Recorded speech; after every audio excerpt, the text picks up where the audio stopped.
down to the question time now, and I just had a look at the chat box. We have one question, and that's actually to Dr. Chowdhury.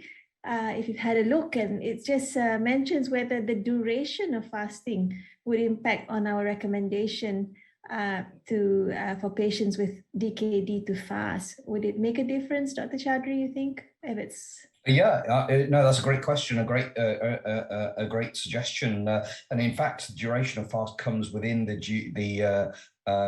DAR assessment now, so it does score in the DAR assessment scoring thing as well. So I mean, you would assume that certainly longer fasts would increase your risk of dehydration. But in fact, the study that we did in the UK, where we had an 18-hour fast, in fact showed no significant difference. And we go, in the height of summer, we can go right up to 20 hours in our area. So it clearly does have an impact. And I think that it is something that we would take into account in terms of our risk assessment. We should talk to our patients about it. And of course, one of the options for our patients is to actually switch their fasting from summer to winter. So we know that it's a suggestion that is made by some Islamic authorities that actually, rather than fasting in the summer, you change your fast to the winter times, and that may make it easier for you to fast during that period. So it's certainly a reasonable thing to consider, and it certainly will go into your assessment of your patient with CKD, definitely. Okay. Thank you, Dr. Chowdhury.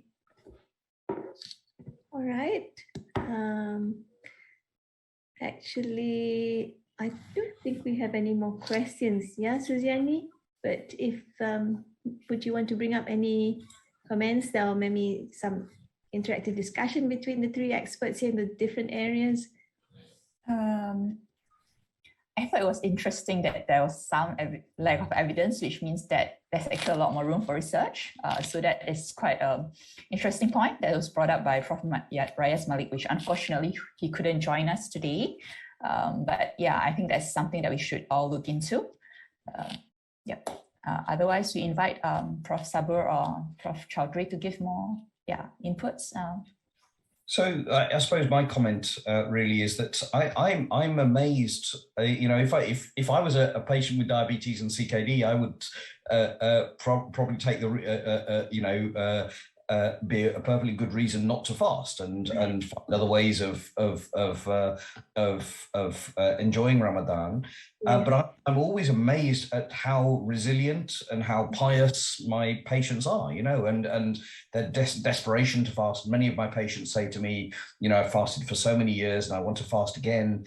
So it always amazes me, the resilience of the patient, and so whenever someone sort of approaches me to want to fast, I always try and help them. I think that's and I'm sure that all the clinicians online today would agree that I think our position should be that we would like to help a person to do what they want to do. We need to be patient-centered, patient-focused when we do our consultations and try and assist them.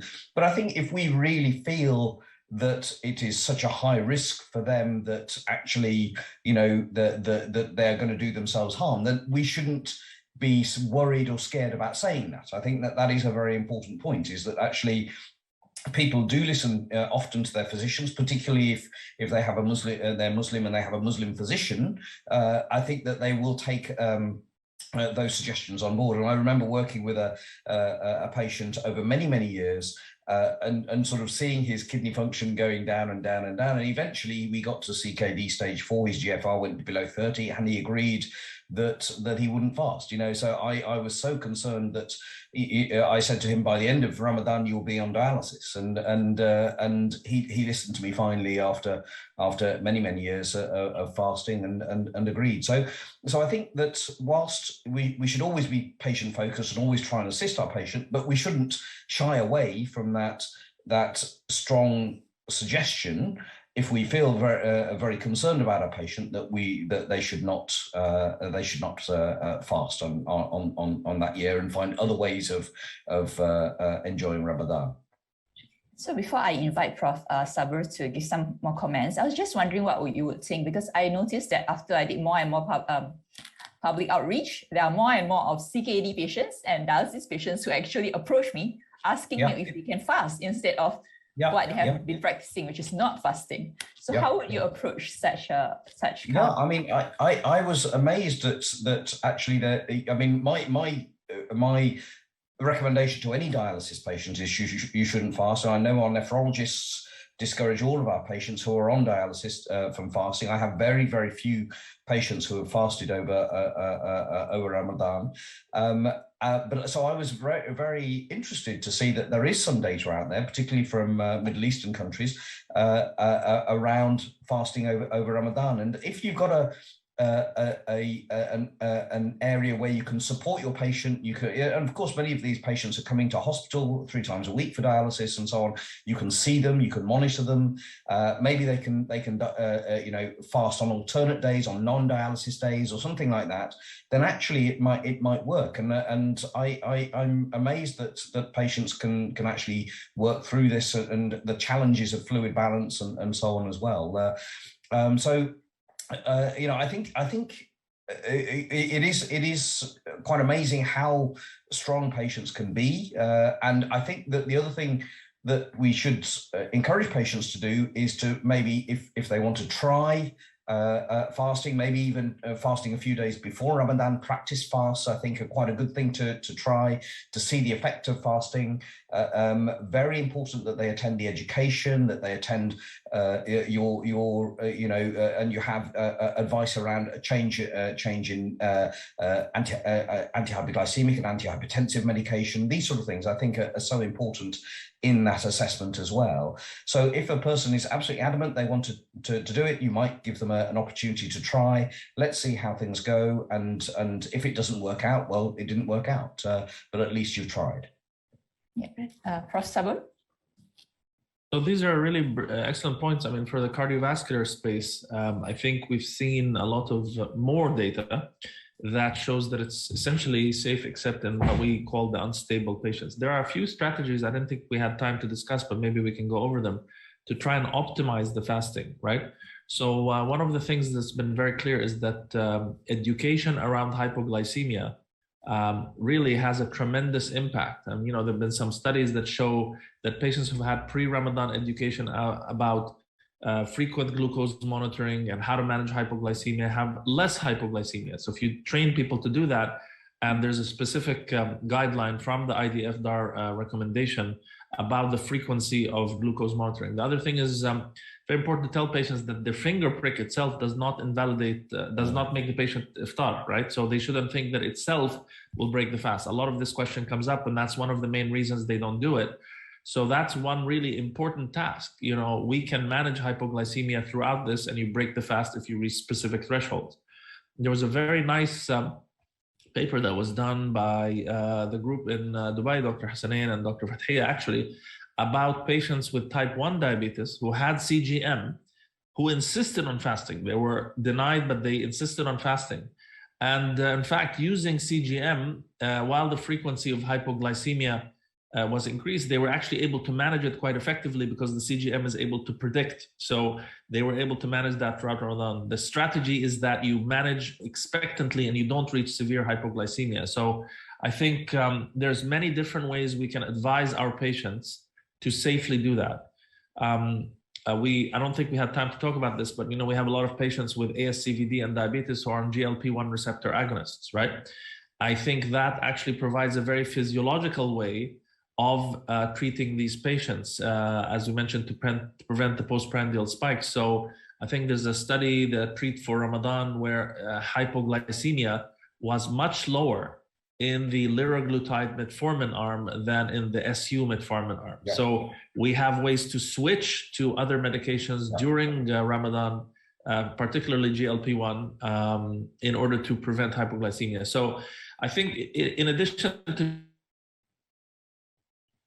general advice, we have now specific tools, and I think CGM has been a very powerful tool for our patients, and also considering the use of GLP-1 as an adjunct to fasting and minimizing SU. Again, I'm going to come back to the really beautiful risk calculator that was developed by the group here. I think it is of incredible value I'm sorry, I'm just going to project it for a second because you know, it's got a lot of data, but I think all of this data is routinely collected during a diabetes clinic, and you know, can give you a lot of guidance. Very comfortable if they're low risk, moderate risk. As I said, a lot of strategies can be done, and the high risk patients should just generally avoid. But as was mentioned many times before, a lot of our patients really do want to fast, have done it before, and may challenge you. Well, I've been fasting, you know, last year. Why are you changing your mind this year, doc? So, you know, we can come back to the point that the kidney function has worsened, or there's a recent coronary event, or escalation of insulin. So you have also something to guide the discussion with your patients. And then just finally, my last comment is, you know, in the general population, intermittent fasting has been now promoted, not, you know, in terms of cardiovascular health, right? So obviously there's got to be a secret here, you know, the effect on ketosis, the effect on cellular metabolism.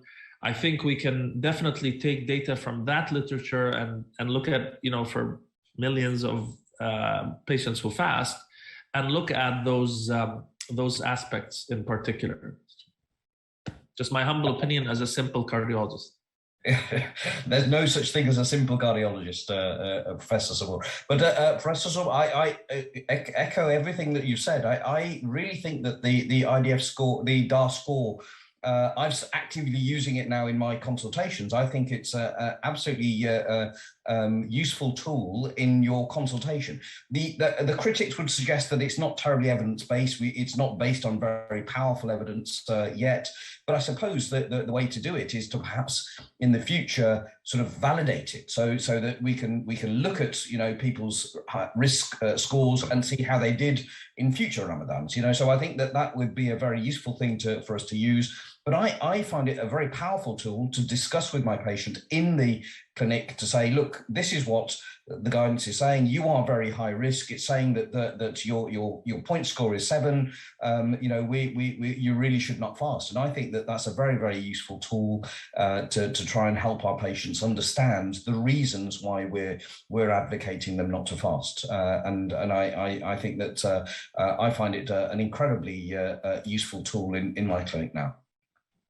Thank you to both of you for your comments. And okay, and I think we'll close the session.